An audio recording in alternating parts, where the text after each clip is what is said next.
Tell me, Vance, what happened backstage? Were you able to see the Canary? No luck, Charles. She's about as hard to get out in her dressing room as she is in that swing.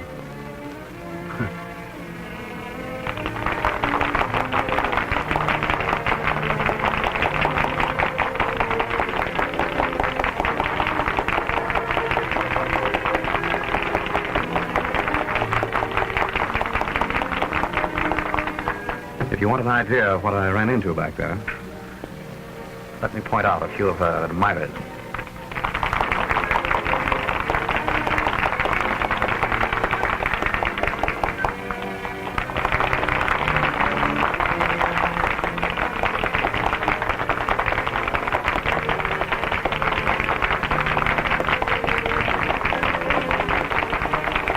You see a man standing in the box opposite? Yeah.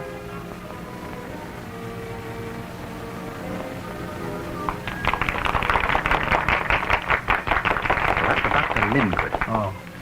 And he was outside her dressing room just now, along with these other two. I understand that the Canary has her claws in all three of them. Are they rich? Naturally. Well, then what does she want with my son? The allowance I give Jimmy is hardly tempting. Ah, my dear Charles, our little feathered friend in the swing there has social ambition. She wants to be Mrs. Jimmy Spotswood. Impossible. I'd do anything in my power to prevent that, even if Jimmy still cared for her.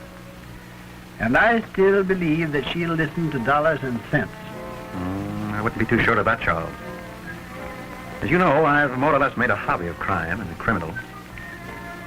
That girl is no ordinary blackmailer. I'm firmly convinced that she'll stop at nothing to marry Jimmy. But Jimmy won't have her. I tell you, he has really come to his senses. Another girl? Yes. Well, you know her. Alice. Oh, yes, of course. A very nice girl, too. Yes, she is. Vance, I'm afraid that I'll have to use my own judgment in this matter.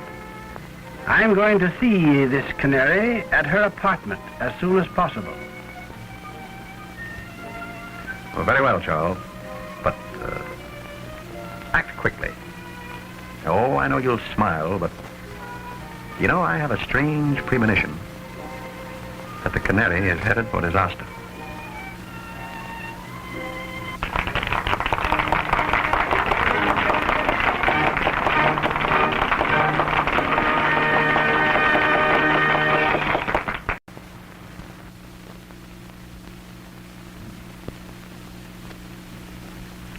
Evening, Mr. Spotswood.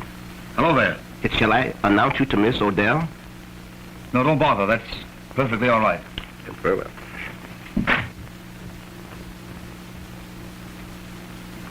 Jimmy! Alice. Jimmy, you were going to see the Canary again. No, I wasn't, dear. In fact, I just started to put this note under her door to tell her so. Oh, Jimmy, I'm afraid of her. Oh, she's clever and cruel and unscrupulous. She'll hurt us again. I know she will. No, dear. She can't hurt us now.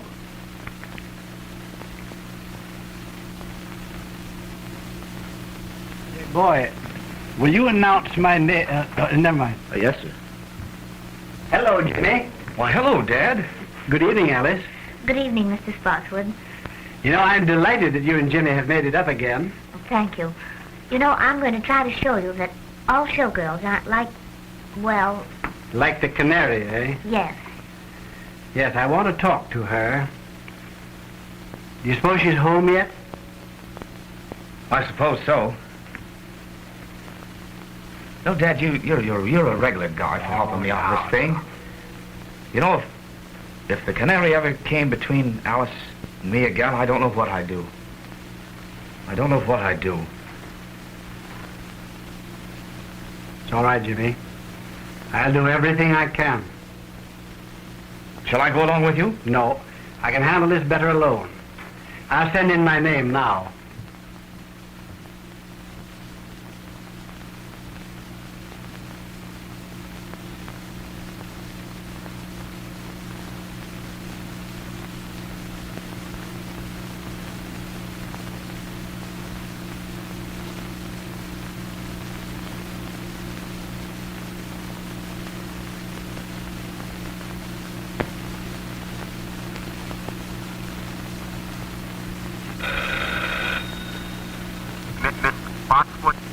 Send him in, please.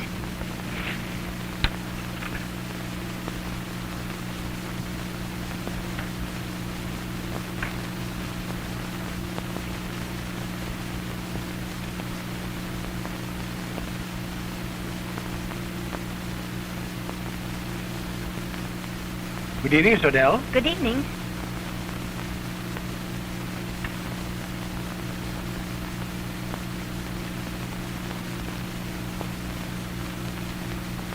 Shall we go over here? Why, yes. Will you sit down? Thank you. Well, I don't think we need waste any time, Miss O'Dell. You know why I am here. How much?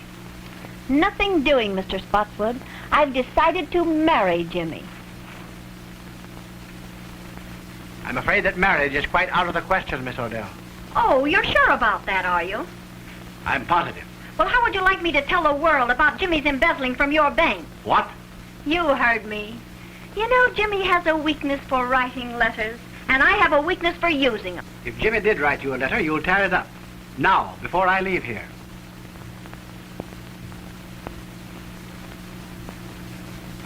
Sure. Go ahead, tear it up yourself. My memory's still perfect. Oh, yes, I see. Yes. Very well. You win. Now, what do you really want? I've told you what I want. I want to be Mrs. James Spotswood, and that's that. Oh, haven't you any heart? Won't you give him up, Miss O'Dell? For the sake of his happiness, for the sake of the girl whom he really loves, give him up. Now, what do you want me to do? Burst out crying? Listen, Mr. Spotswood, I know all about Jimmy and Alice, and if he marries her, I'll tell every newspaper in this country that he's a dirty thief. Oh, no, you wouldn't dare do that. That's blackmail. Sure it is. Call it anything you like. But get this into your head, that that's what I'm going to do. Well, that remains to be seen. Good night.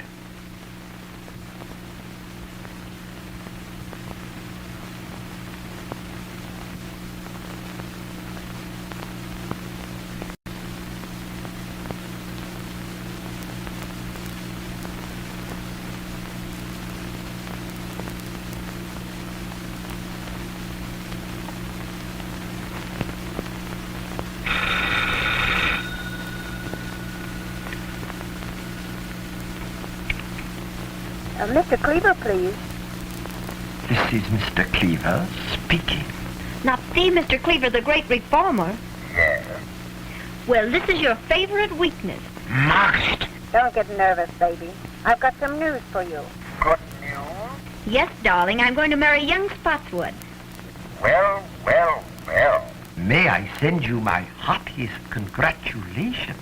You bet you can. But send them from Tiffany's. You heard me. And send me one of those fancy autographs of yours on a nice fat check. I'm very sorry, but I'm afraid I shall have to refuse. Be yourself. Big reformers who lead double lives can't refuse. Now look here. I'll see you dead first. Listen, You'll be here after the theater with the dough and like it.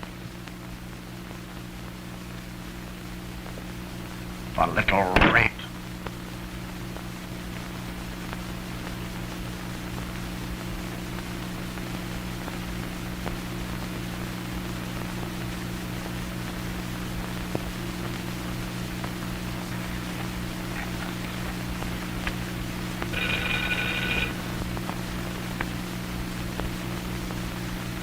May I speak to Mr. Louis Mannix, please? Quiet, my wife. Don't get excited. I just thought you'd like to know I've sold the body down the river. I'm going to marry young Spotswood. Splendid. yes, darling. And I've decided that you're the best man. Best man? Yeah, the best man I know of to kick in with a nice, handsome present in cash. Now, see here, you know I can't afford. What do you mean is, you can't afford to let the ball and chain know what a big-hearted Santa Claus you've been. Now, look here. I've told you what I'd do to you if you ever got to the wife. Forget that bunk. And be on my front porch after the show with that Jack, or I'll get to your wife all right.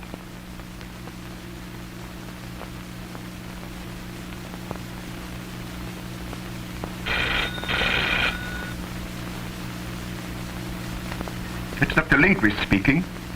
Oh, yes, Dr. Lindquist. How would you like to do me a little favor? Why, certainly, Margaret. I'd do anything for you, you know. How would you like to go jump in the lake? Oh, Margaret, don't joke with me. I'm not in a mood for it. Ah, get wise to yourself. I'm through with you. You give me the willies. I warn you, Margaret. I'm desperate. If I can't have you, no other man shall ever have you alive.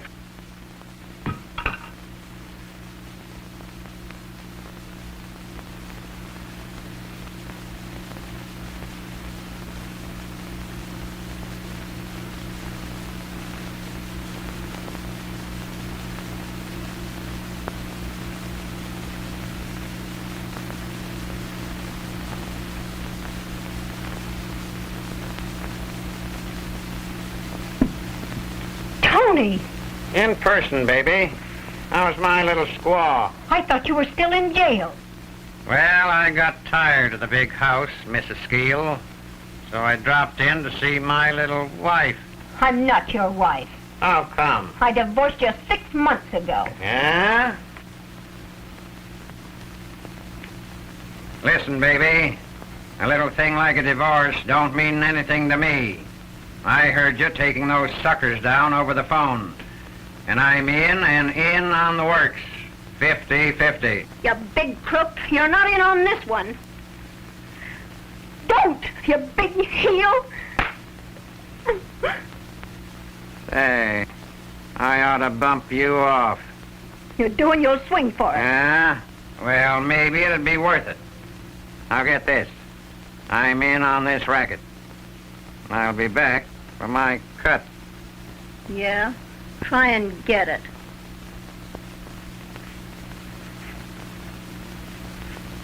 Say, baby, don't bother changing the box on this door.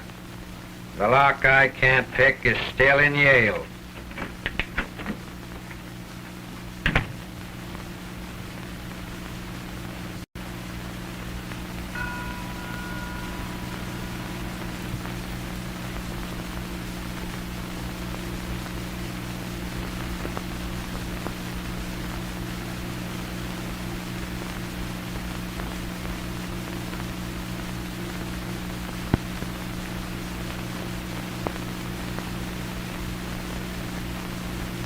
Miss O'Dell, may I see you for a few moments, please?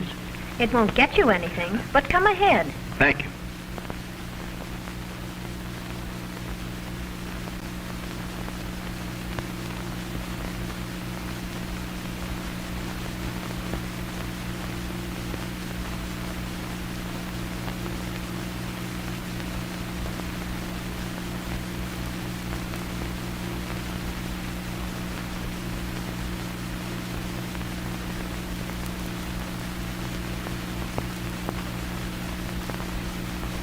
I have something to say to you, Miss O'Dell, which I believe will make you change your mind about Jimmy.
Paper, mister? Morning paper?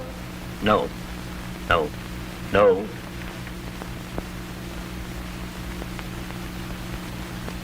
Thanks, mister.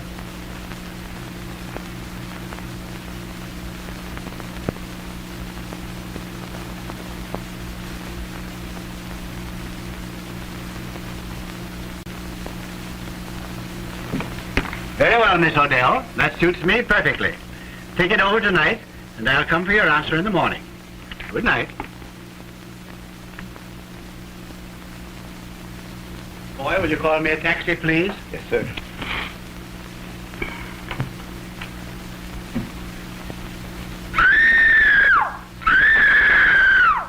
Well, what's that? Miss O'Dell!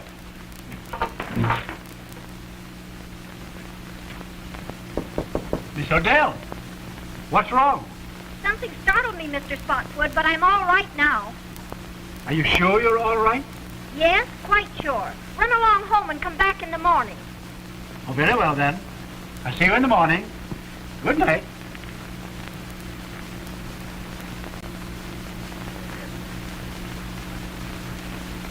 Stuyvesant Club. Yes, sir.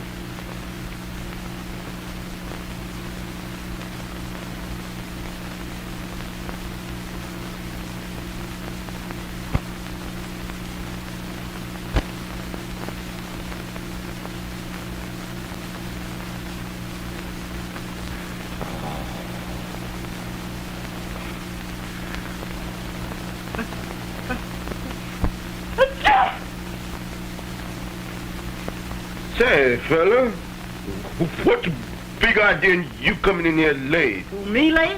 Yes, you late. I've been here for an hour. I don't want that stuff. Well, I've been here. I beg your pardon. Mr. Spotswood, calling on Miss O'Dell by appointment.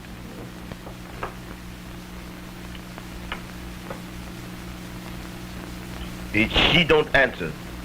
Has she gone out, do you think? I've been on all night. And you haven't seen her go out? No, sir. That's funny.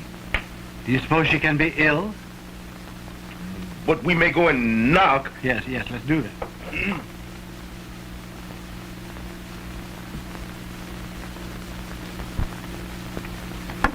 Miss O'Dell. Miss O'Dell, are you ill? No. What's the matter? Something has happened. Go get your pass key. Yes.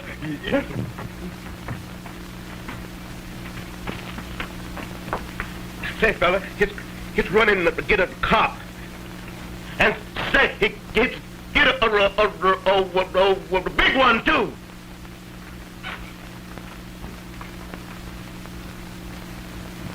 You better let me have that.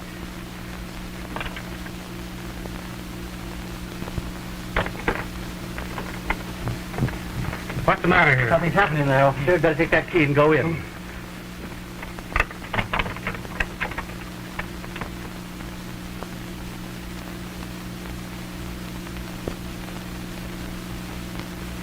He's dead.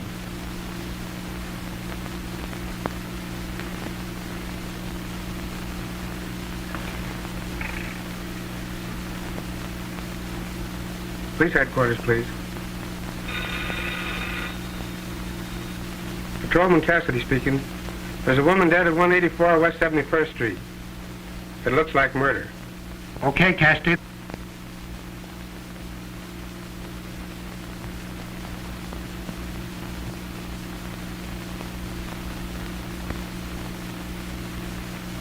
She's been dead since midnight, Sergeant. Strangled to death. That long, eh? Sergeant, the district attorney just pulled up and he's coming right in. That's great. He's got that Mr. Philo Vance with him. Well, that'll be just dandy. Sherlock Holmes on the job again, huh? Heads up, boys. Good morning, Sergeant. Good morning, Mr. Markham. Well, hello, Mr. Vance. How are you, Sergeant? Fine. Haven't seen you since the Green murder case. Quite right. Oh, good morning, Mr. Spotswood. Good morning, Mr. Markham. Well, Sergeant, what does it look like? Well, Chief, it's just another clear case of robbery. All I can make out of it. Nasty business, Charles, huh? Oh, terrible. As you know, I was here last night to make my final appeal to her for Jimmy. And when I came back this morning for her answer, this has happened. Yes. They'll probably want to keep you here for a few moments, Charles. Yes, I suppose they will. And by the way, I explained to the district attorney on the way down about Jimmy and the girl here. Oh, that's good. I'm glad you did that, Philo. You know, if I can tell you anything that will help... Well, perhaps later, Charles. Meanwhile, I'll have a bit of a look about. I don't think there's anything worth you looking at, Mr. Vance. It's a clear case. Robbery. She put up a battle and they wrecked the joint. I see. As simple as that, eh? That's it. Well, just the same, Sergeant, if you don't mind, I think I'll have just one little look. Surely, Mr. Vance. Go right ahead. Make yourself perfectly at home. Thank you, Sergeant. Excuse me, Mr. Policeman. When do we sleep? Now you get this, sonny boy. You'll go for a long sleep unless you button up that big trap of yours. Yes, sir. Sergeant, Yes, Chief? any fingerprints? Well, so far, no. I'll tell you this job was done by an expert. It's perfect.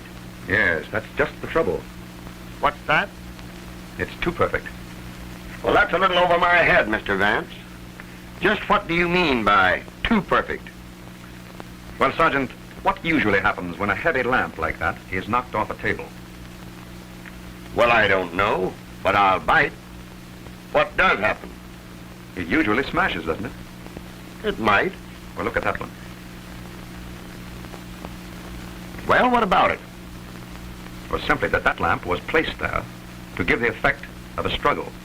Maybe. Let me see, Sergeant. It does look a little obvious, doesn't it, Vance? I should say so.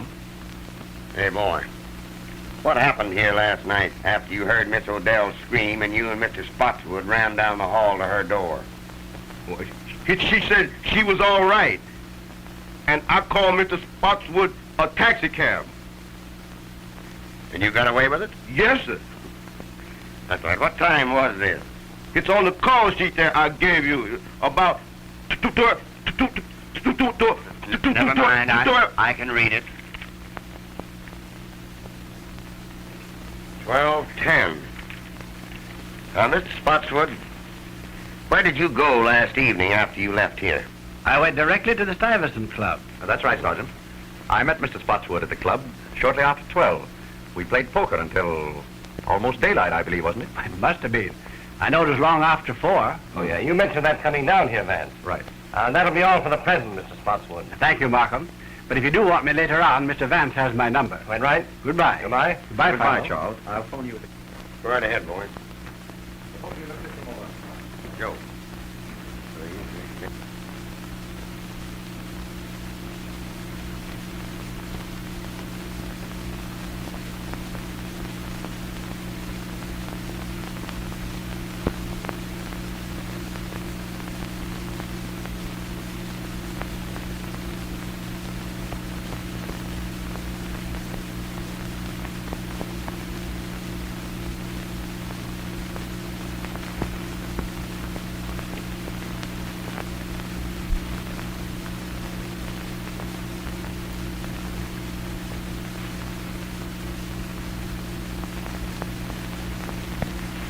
Oh, Sergeant, would you step over here for a moment, please? All right, Mr. Vance. What is it now? Do you observe anything peculiar here? Why, surely. The key is on the inside. Excellent, Sergeant. Don't you think we might go over that knob for fingerprints? Well, now, Oh, I get you, Mr. Vance. The murderer locked himself in this closet. When Spotswood left, he came out and croaked the canary. No, I hardly think so, Sergeant. If you will observe, this is the one place in the entire apartment that hasn't been disturbed. Now, what does that signify? That and the fact of the key being found on the inside. Just as I told you. The murderer was in this closet and came out when Spotswood left. I don't think you quite get my point, Sergeant.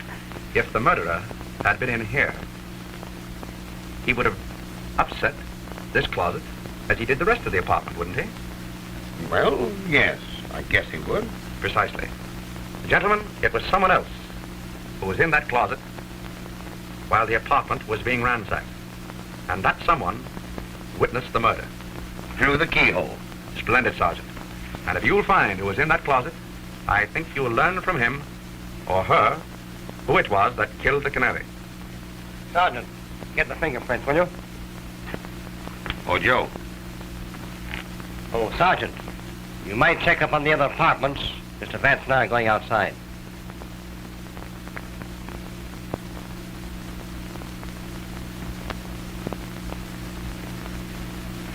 You, come here. Yes, sir. Who lives in that apartment there?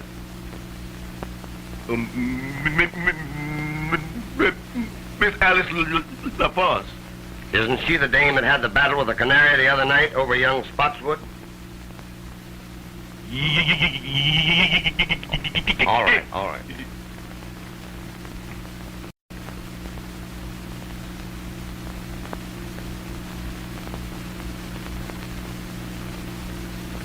Impossible to get in here. I'd say so.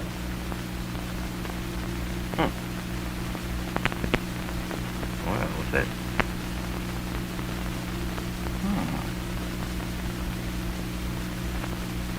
That's odd. May prove very interesting. What do you think? I see, Miss LaFosse. I see. But you and the canary had a fight over young Spotswood, didn't you?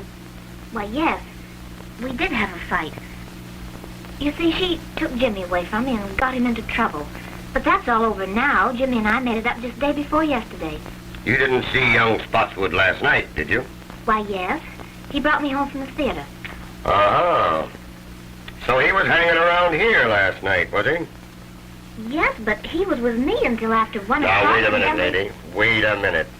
You save your alibis till we get you down to headquarters. Go slip on your things. Why, look, you don't think that... Put 'em on. Mr. Vance, I'm frightened. Well, now, don't you be worried, Alice. Just you do as the sergeant says. All right.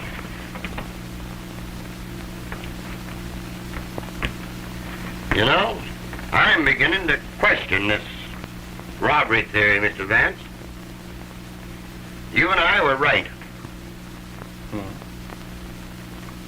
Oh, yes. Why, I can see plainly that this murder is all mixed up in a love pact. You know, Chief, I think we'd better round up this young Spotswood and give him the works. What do you say? Quite right, Sergeant. Markham, I'd like you to add a few names to that list, if you don't mind. The men I mentioned on the way up here. Dr. Ambrose Lindquist, John Cleaver, and Louis Mannix.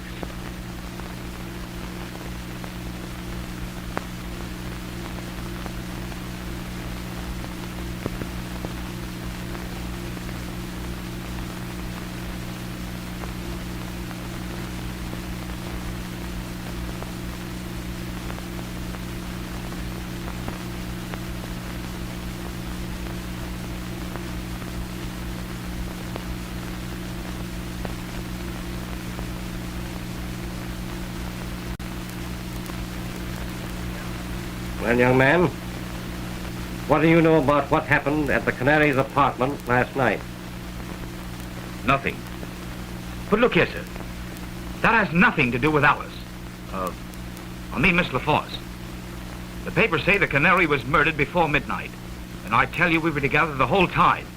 It isn't fair to hold her. You haven't the right. Now, Jimmy, don't get worked up. Everything's going to be all right. Why not interview the others first, Markham? Very well. Gordon, take Mr. Spotswood out in the other room and hold him there. I'll talk to you a little later, young man.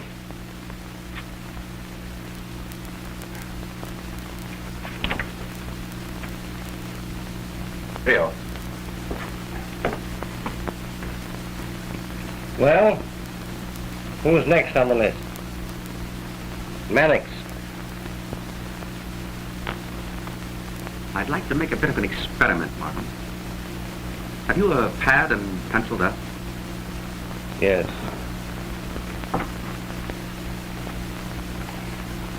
There you are. You have that newspaper handy? Yes, right here. All ready? All right.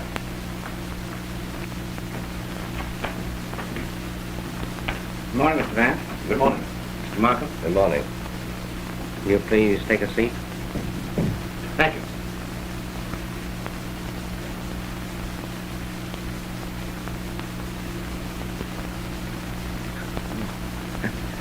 Sorry.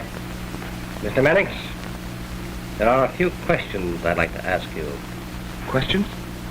What about? I don't know anything about this. It was a great shock to me. What was a great shock to you? Why, I thought perhaps you were going to ask me about the Canary. Exactly. You read my thoughts, Mr. Mannix. Did you ever see that necklace before?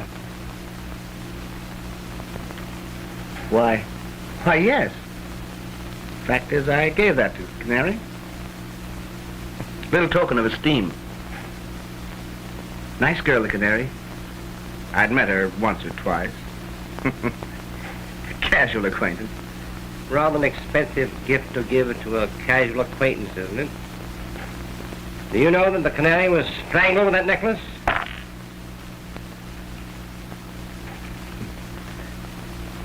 Most remarkable. Unfortunate, I should say. Where were you last night between 11 and 1 o'clock? Between 11 and 1? Yes. Let me see. Why, I was home. I went to bed about 10 o'clock. Tired out. You understand. Pardon me, Mr. Mannix.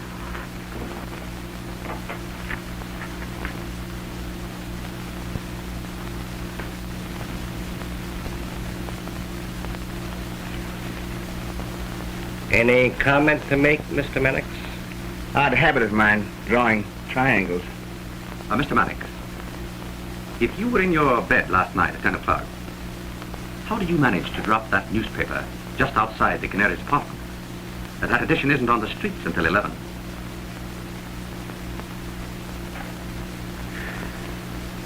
Well, you've caught me. I'll tell the truth. It's always best to tell the truth, especially when there's no reason to lie. It was like this. The Canary called my home at dinner time last night. Most embarrassing. Mrs. Mannix was with me. I had omitted to tell my wife about the Canary. She wouldn't have understood. The Canary told me that she was going to be married and wanted to see me. Said that I should come to her apartment at 11 o'clock. Well, I couldn't argue over the phone. The missus was listening. So I said, all right. So at 11 o'clock, I went to the Canary's apartment. I entered the hall by a side door. I went directly to her apartment. I was about to enter when I heard voices inside. I listened. There was a man in there, and he was arguing. Of course. Well, that was no place for me. So I returned home without seeing the Canary or entering her apartment. Well, That'll be all the questioning for the present, Mr. Mannix, but I'll have to ask you to wait in the outer office. I may want to speak to you later on. Oh, well, won't you let me go home? I'll get in an awful mess with my wife. I'm sorry, you'll have to wait. Oh, Mr. Markham, I wouldn't run away. Melfield. That'll be all.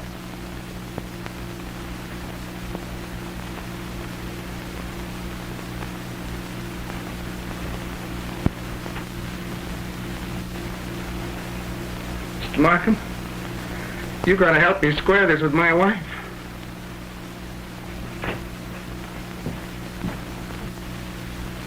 We will now have Mr. Cleaver.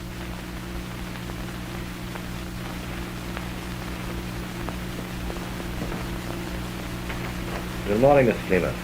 Good morning, Mr. Markham. Can I do anything for you? Will you please have a seat? Mind if I smoke a cigar? Well, please do.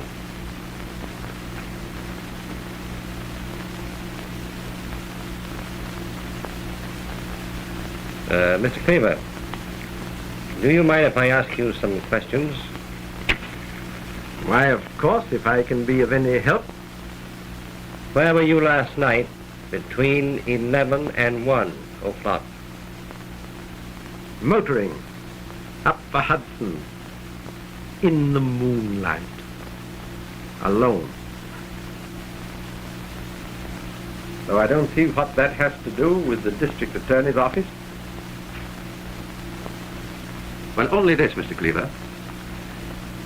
If you were indulging in the nocturnal beauties of nature along the Hudson last evening, how does it happen that this cigar band, bearing your initials, was found just outside the Canary's window at an early hour this morning?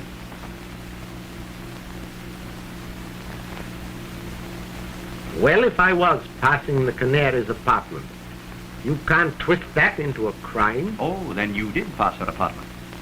Why, yes, I've nothing to hide. It was about dinner time last night. The Canary phoned to me. Oh, of course, my acquaintance with her was wholly in my line as social reformer. I'd hoped that she was going to leave her immoral life and marry and settle down and be a good woman. And you kept the appointment? Yes. Yes and no. I was a little late. I arrived at her apartment about 11:45 or thereabouts. I waited for a minute outside her window to light a cigar. Then I glanced down to the side entrance to the building. And who should I chance to see but Dr. Lindquist? He was behaving in a very peculiar manner. Seemed to me very queer, very mysterious. I didn't like it, so I made up my mind not to see the Canary again. And I turned, walked back home. All I can tell you. I'm a busy man, and I hope you'll excuse me. I'm very sorry, Mr. Cleaver, but I'll have to ask you to wait in the outer office. I might want to question you again. You mark my words, Markham. You'll be sorry for this. Well, I'll take my chances, Mr. Cleaver.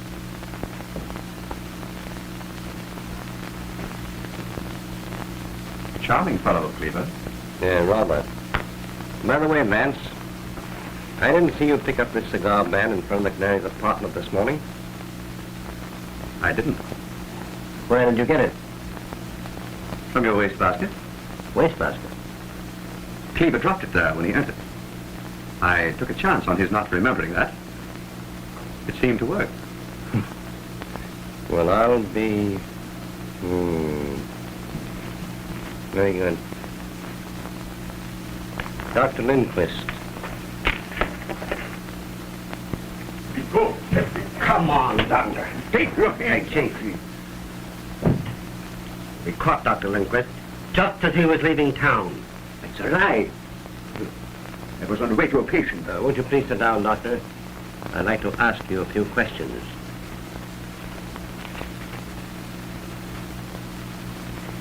Doctor? Where were you last night between 11 and 1 o'clock? None of your business. It is some of my business. You were seen coming out of the Canary's apartment at midnight. Liar! Not so fast, Doctor. Calm yourself, Doctor.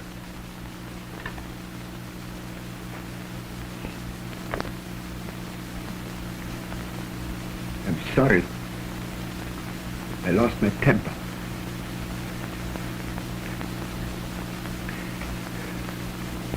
I'm under a terrible strain. I loved the Canary dearly. And I'm terribly upset. Do you know that the Canary was strangled with that necklace?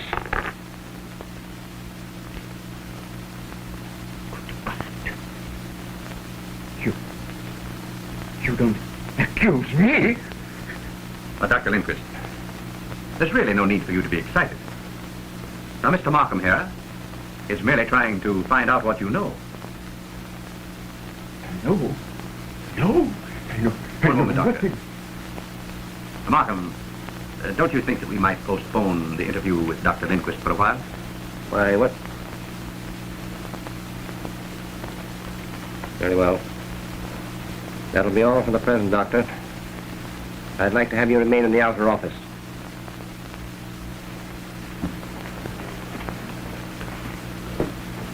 Come on, Doctor.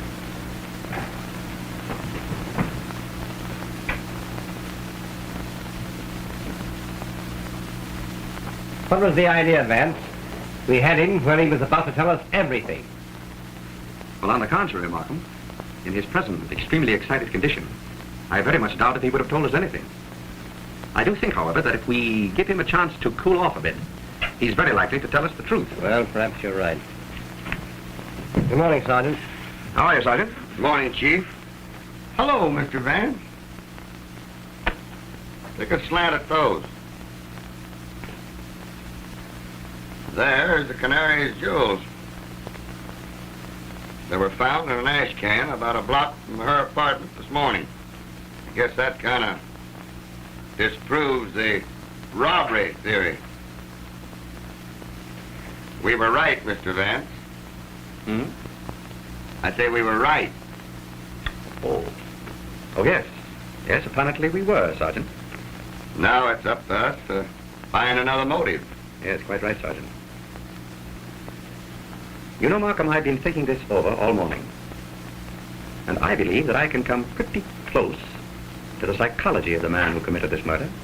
I believe that I can pick him out from that list of suspects, if he's among them. However, it will require a bit of an experiment. What is in your mind?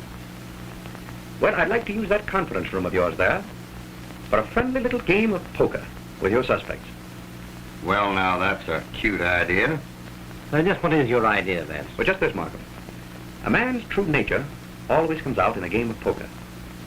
Now, I know the type and the temperament of the man who murdered the Canary.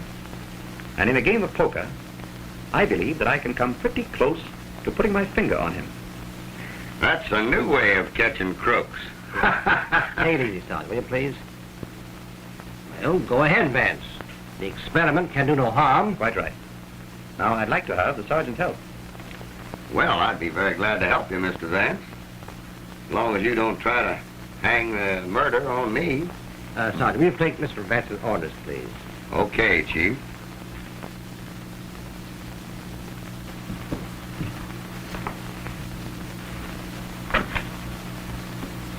Will you get me a deck of cards and have some poker chips handy just outside there? That's easy. Then bring in the suspects and impress upon them that they may be detained here for quite a while, possibly 2 or even 3 hours. Well, that's okay, Mr. Vance, but how are you going to get these suspects into this poker game without it appearing phony to them? Well, Sergeant, I rather think that the power of suggestion will take care of that. Oh, power of suggestion. Exactly. Now, Sergeant, look in from time to time. And when I pull my handkerchief from my pocket, so, break up the game by telling them that they're all free to go home. Understand? I get you. But when you release them, I'll have my boys tail them. Very good, Sergeant. And Mr. Vance, here's to the power of suggestion.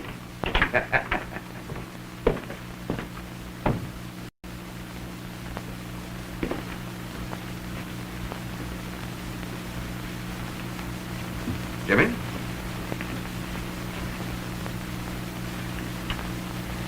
Now, gentlemen, you're liable to be here for 2 or 3 hours.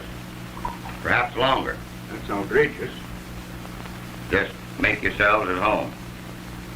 Well, you know, this is going to get me in an awful mess with my wife.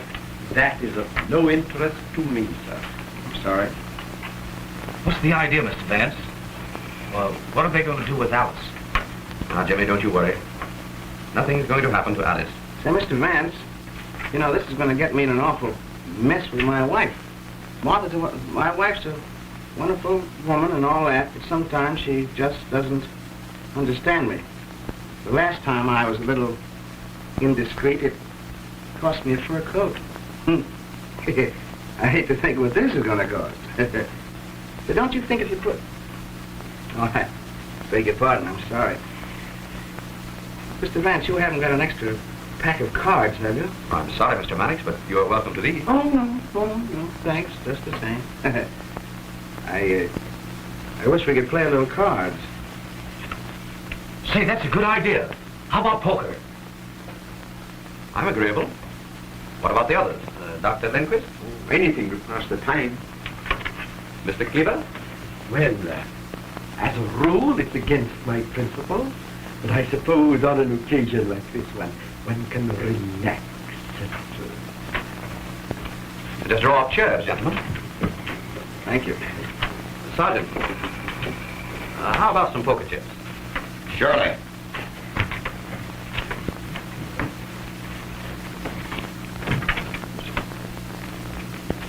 Chief. Yes? Mr. Spotswood is here. Have it in. Come in, Mr. Markham. Good morning, Mr. Spotswood. Good morning, Markham. Good morning. I say, Markham, what are you holding Jimmy for? Surely you're not accusing him. No, of course not. We're simply trying to find out what he knows, that's all. Oh, yes. Where is he now? Why, in the other room there with Vance. May I see him? Why, certainly, of course it would. Vance, Mr. Spotswood is here. Oh. Hello, Dad. Oh, hello, Jimmy. Good morning, Charles. Good morning, Philo. Dad, what are you doing here? I came to be with you, Jimmy, while you were detained. Oh, by all means. We've just started a little game of poker here, Charles. Would you like to join? Come on, Dad, sit and take a hand. Well, all right.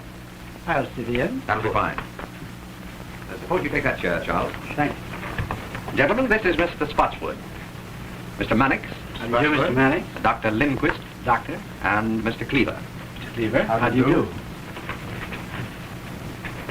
Shall it be jackpots, gentlemen? Why, yes, anything. Well, yes, the Mrs. and I usually play jackpots.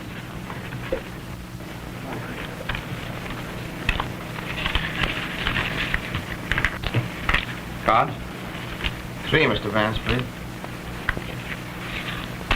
Thank you. Cleaver. 2, please. So it's between you and me, Mr. Cleaver? Yes.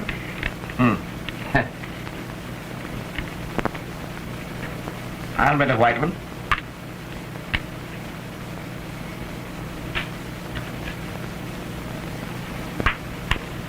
Oh, so you're calling me? Yes. Well, just openers, pair of jacks.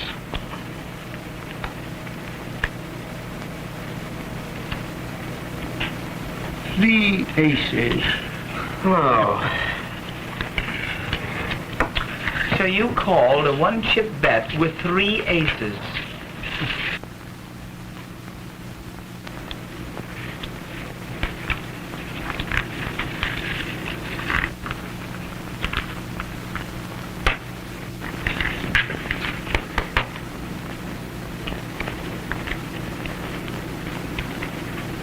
Open.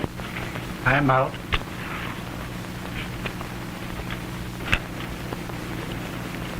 dealer passes. How many, Mr. Vance? 2 cards, please. Mr. Mannix? I think I'll play these.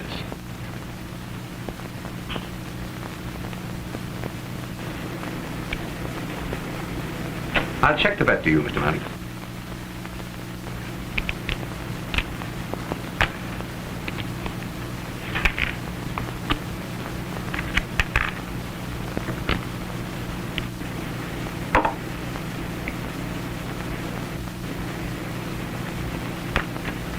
Calling. 9, 8, 7, 6, 5. And they're all spades. You bet on a sure thing, Mr. Mannix, huh?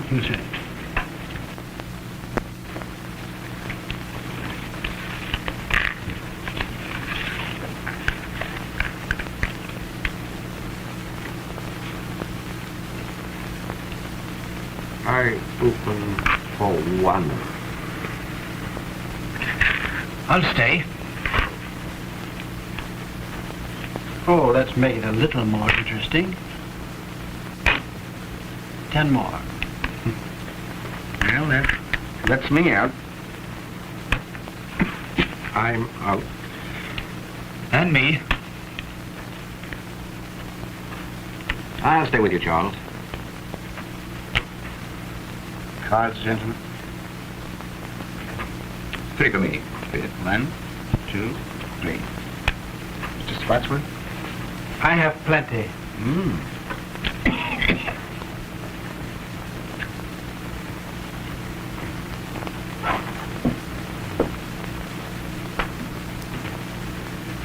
A white stack, Charles.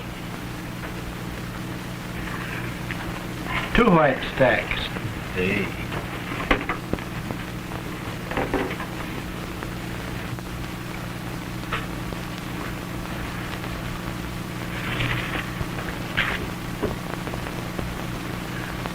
Up 2 chips, Charles.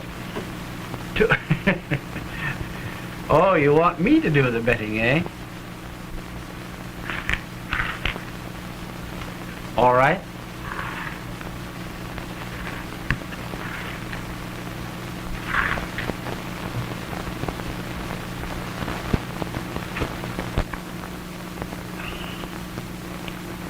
I'm afraid I'm overcome by curiosity. What have you? 2 deuces. They're good. They're what? Well, why the philanthropy, Philo? Well, I had ace 5.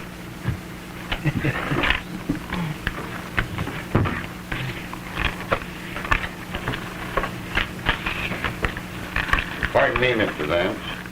Could I speak to you a moment? Excuse me, please.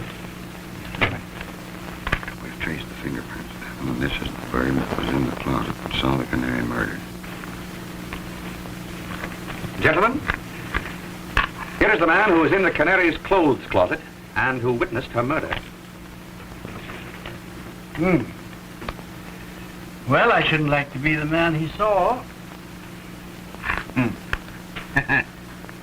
Thank goodness he didn't see me through the keyhole. So that man witnessed a murder.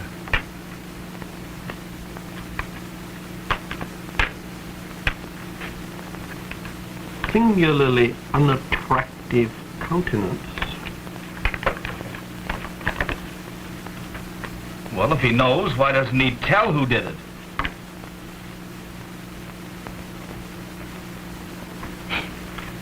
Gentlemen, I've been instructed by the district attorney to inform you that you're all free to go home. Thank goodness for that. I wonder what the wife will say. Has anyone a fountain pen, please? There's mine. Oh, thank you, sir. All right. Now, what I didn't tell you about this bird, Mr. Vance, in front of the others, is that he phoned in and said that he'd be in the district attorney's office tomorrow and spill the whole works. He says that he saw the guy that croaked the canary, and he'll come in and tell us who it was. Now, we haven't been able to locate him yet, so I guess we'll just have to wait.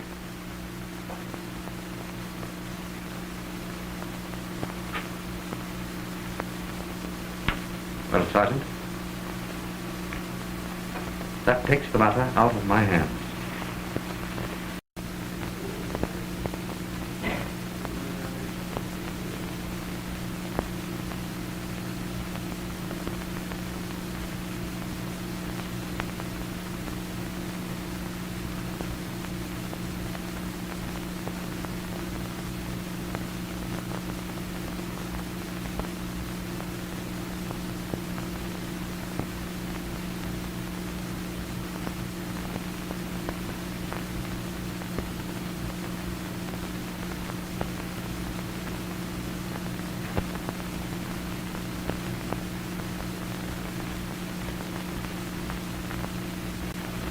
Markham, there can be no doubt of it. The same person who strangled the canary strangled Skeel.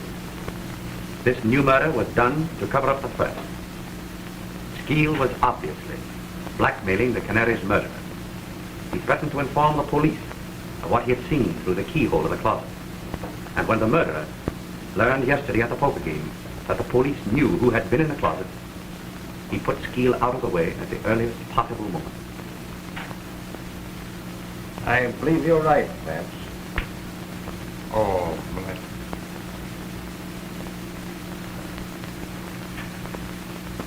Did any of the suspects get away from your men last night? We never lost sight of Lindquist, Mannix, and the girl.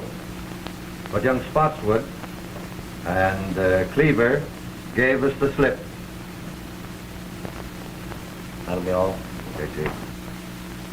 Vance? That leaves Jimmy and Cleaver. Morning, Chief. Good morning, Heath. Boys. Hello, Mr. Vance. Good morning, Sergeant. Well, Chief, everything's okay. I've got the guilty man, and I've got him right. You've got him? I hope to tell you I have. Where is he? All right, Mac. Bring him in. Vance. Jimmy. This fool arrested me this morning at breakfast for the murder. Why, it's just like shooting fish in a tub, Chief. I've got all the dope and I've got it down pat. Motive and everything. Now, this Dame Alice croaked the canary. Jealous because she'd stolen her fellow. The kid here bought Skeel off to shut his mouth and to protect the dame. A lie. That isn't all, Chief. I've got the evidence. And it's not psychology, Mr. Vance. Mr. Vance, he lies. He hasn't any evidence. He couldn't have. Just a minute, Jimmy. Sergeant, what is your theory? Well, I don't go on theory. I use cold facts, Mr. Vance. Now, you wait a minute. Did you ever see that pen? Yes. It's mine. You bet your life it's yours. Take a look at that pen, Mr. Vance. Chief? Well? Now listen to this. This morning I found that pen on the floor there by the table where Skeel was murdered. And the kid here admits that it's his.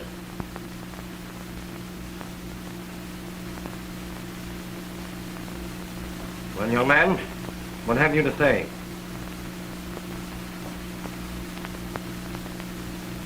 Yes, I killed them. Both of them. I guess that does it, Chief. We've got him in a sack. Now, this Dame Alice... Wait a minute. You've got what you wanted. Now, take me out. Take him away, Mac.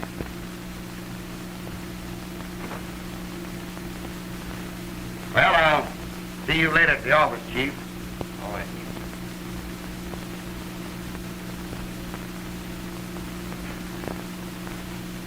Sorry, Mr. Vance.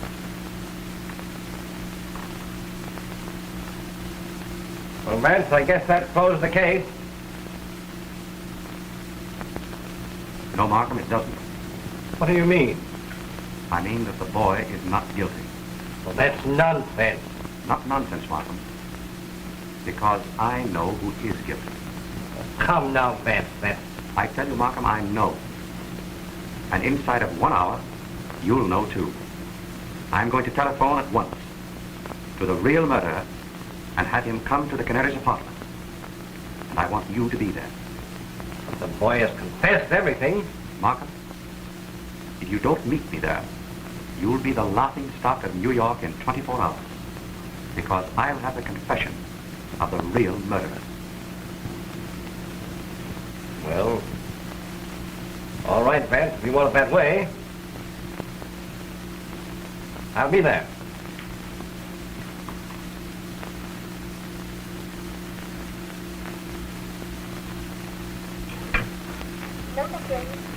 Bayview 2121. Bayview 2121. Yes, please.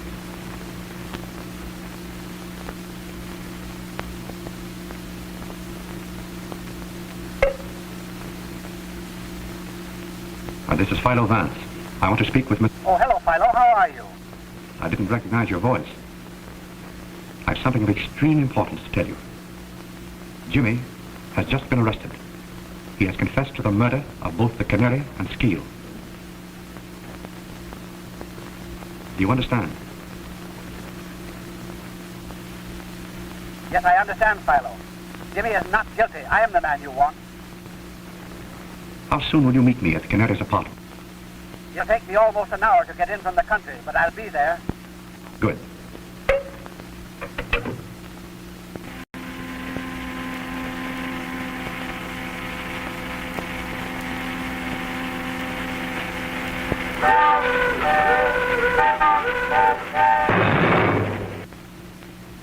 It's been over an hour now, Vance. Don't be impatient, Markham. He'll be here.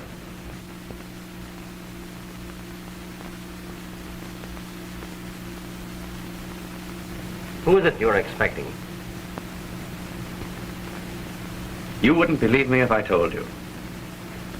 And I must admit that without his confession, I haven't a shred of real proof to offer you.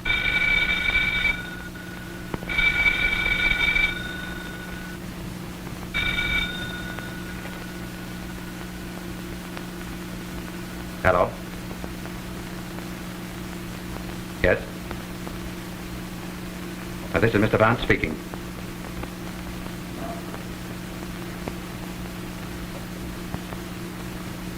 What? Yes. All right. What is it, Vance? Spotswood has just been killed in a motor accident. Spotswood killed?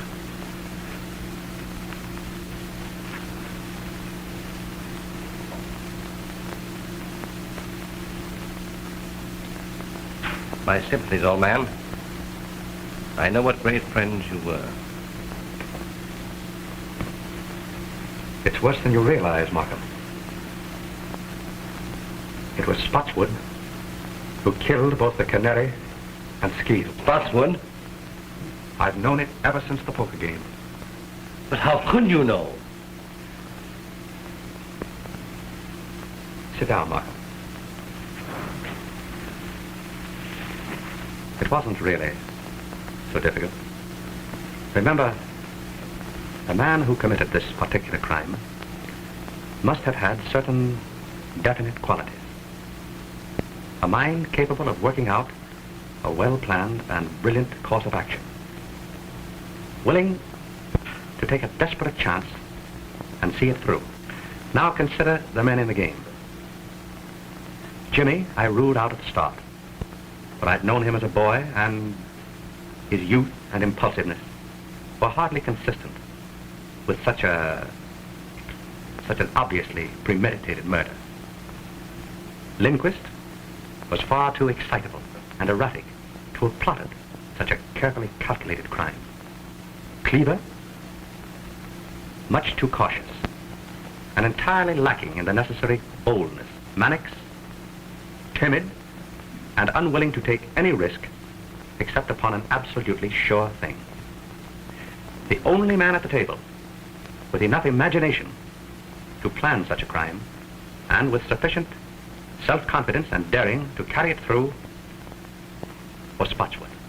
When he held a pair of deuces, refused to draw to them, and bet every chip he had on the chance of bluffing me out, the realization suddenly dawned upon me that he was the murderer. For he was the one man of them all psychologically fitted for such an act. But how about finding Jimmy's pen in the Skeet apartment? I borrowed Jimmy's fountain pen after the poker game. My hypothesis is that in the confusion, Spotswood put the pen into his own pocket, and that Jimmy saw him do it. That is why Jimmy made his confession, to shield his father. Yes, but against all that theory, Vance, we have certain definite facts. Now, for instance, Spotswood left the Canary's apartment while she was still alive. He talked to her through that door. The hall boy, looking through the keyhole, saw the Canary lying on this sofa smoking a cigarette. Spotswood then went away and spent the rest of the evening with you. True. And yet I know he committed the murder.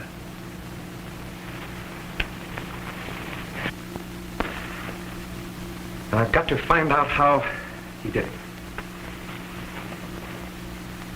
I'm afraid you will, Vance, so that Jimmy can go free.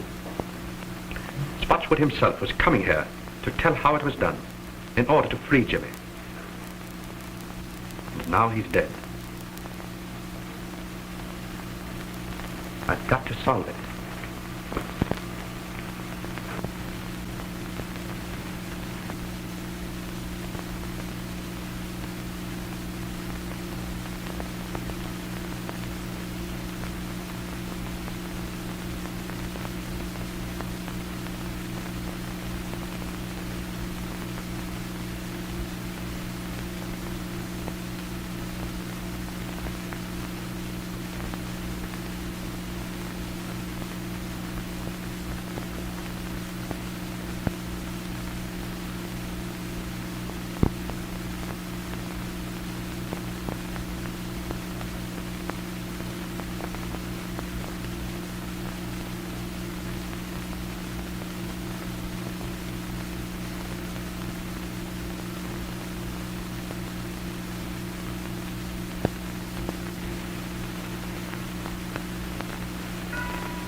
I think I have the whole thing. Now follow me closely. The canary was lying there. Spotswood, let us say, was standing here, making a final plea for his boy, which met with an absolute refusal. He walked around to the head of the sofa. Suddenly, he clapped his hand over her mouth, and with his other hand, caught her necklace. And before she had a chance to cry out, he strangled her. He then proceeded to set the stage, to make it appear that the crime had been committed with robbery as a motive. He stripped her jewels from her and placed them in his pocket. Then, he took a cigarette from that box and lit it. He laid her hand here, placed the cigarette between her fingers, so that in case anyone should look through the keyhole of that door there, it would appear as if she were lying here smoking. He then overturned the entire apartment to make it look as if a burglar had ransacked the place. Now just step over here, Markham. He came to this closet door, but he couldn't open it. Skeel had locked himself in, though Spotswood didn't know that. And Skeel, through the keyhole, saw everything that Spotswood did. That accounts for the orderly condition of this one closet when everything else in the apartment was ransacked. And that, Markham, was the technique of the crime itself. But that doesn't account for the fact that... Just a minute. I haven't quite finished. I want you to go out into the hall and stand at the desk where Spotswood stood when he ordered his cab. Very well.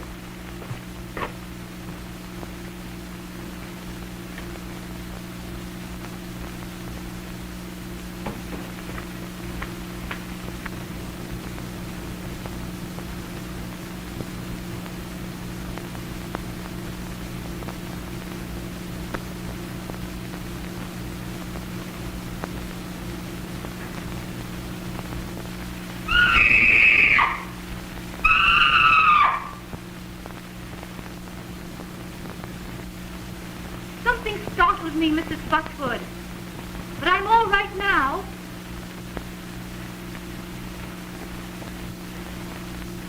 Yes, quite sure.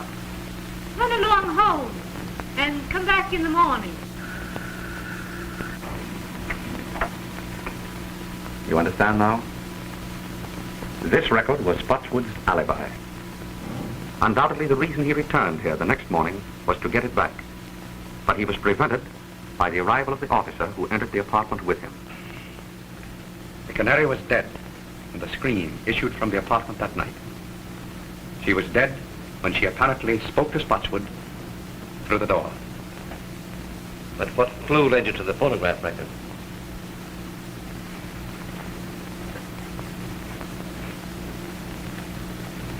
It was this magazine. That is hardly a magazine the canary would have read. So I concluded that someone else must have brought it here. Then, in running through the pages, I happened to notice this. Look closely. You see it? Why, yes, the imprint of a large circle. And on the opposite page? And the same thing.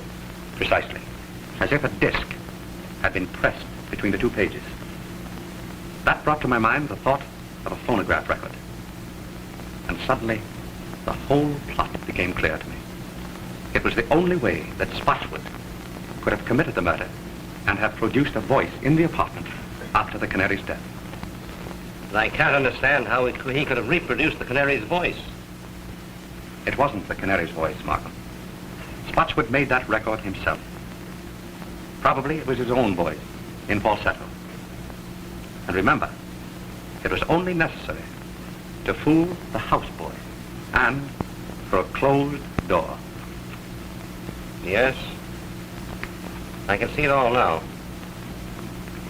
He played the game shrewdly and boldly. It was Jimmy's whole life's happiness that was at stake. And Spotswood risked his own life for his boy.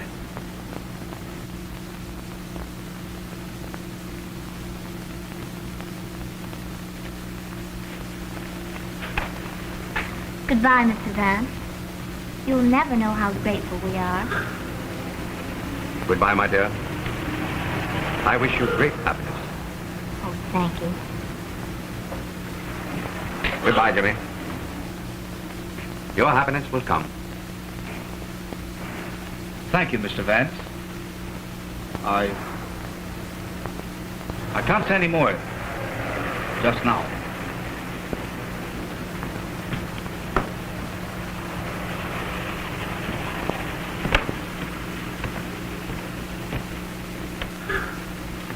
Well, Mr. Vance? Well, Sergeant.